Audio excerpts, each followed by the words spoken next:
Okay. The next step after tuning your traps is step number 2 of the 4-step process, and that is cleaning your equipment. You know, like everybody, after the season rolls around, you've got a lot of equipment that's gotten muddied up, which you need to wire brush off your traps.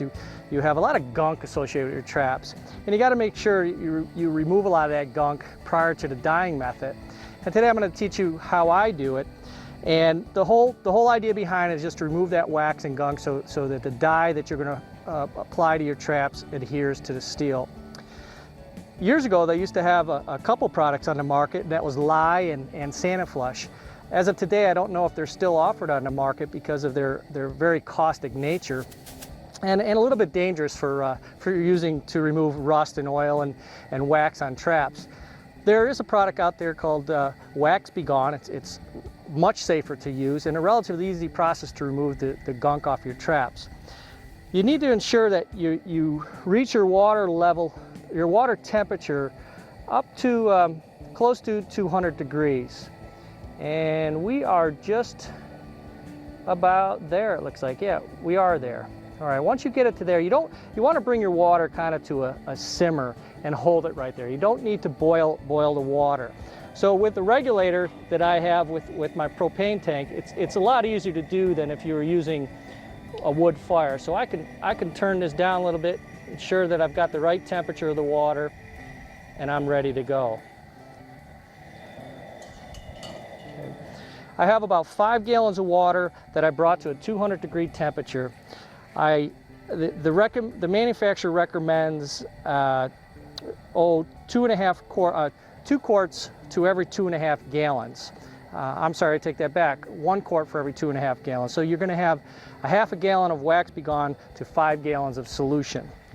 And you're simply going to pour the Wax Be Gone into the 200-degree water. Kind of let that mix up.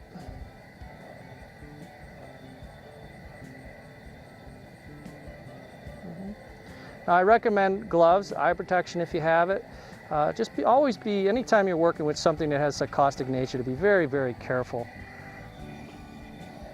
Okay. I don't touch any of these traps with my hands. Make sure that is in there good and move it around well. And the water's at a light simmer. And what you do is the traps that have all their gunk, I just start putting them in, lowering them in there. As many as I could fit in at the time. A lot of that wax and all that crud will raise to the top. You can skim it off, okay, if you wish. You got to leave them in there for 5-6 minutes or so, and hopefully it removed all the wax. Actually, this one's already kind of gotten what we need. This stuff works pretty quick.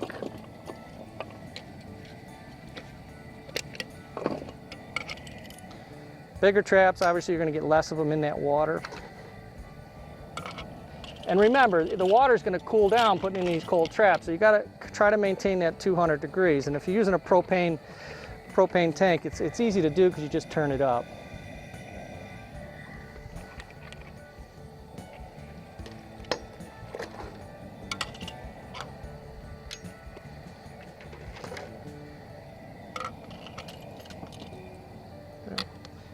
And we'll try that for a little bit.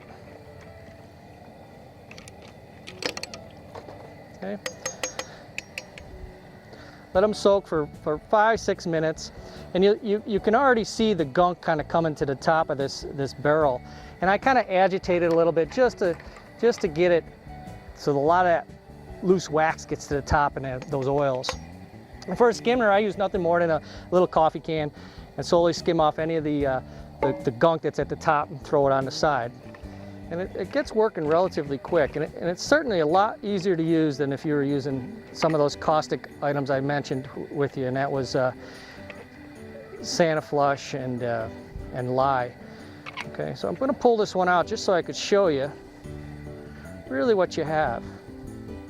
So a trap that went in there relatively full of gunk come out pretty clean.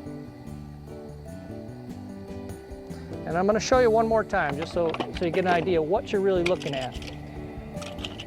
Okay. I have a trap with a lot of wax buildup on it, rust and what have you. And I'm actually just going to hold on to this one. I'll put it by the chain, lower it into your water. Okay. We'll give it about 3 minutes or so. And again, the whole principle of this cleaning of your traps is so that the dye can adhere to the steel better in your next process. You want them clean because it's going to be very difficult for the logwood dye to kind of adhere to the steel if you got a bunch of wax, dirt, and gunk all over your traps, along with oil. That's the whole reason we want to rust up our traps, is so that the dye adheres better to it, and also to protect your traps.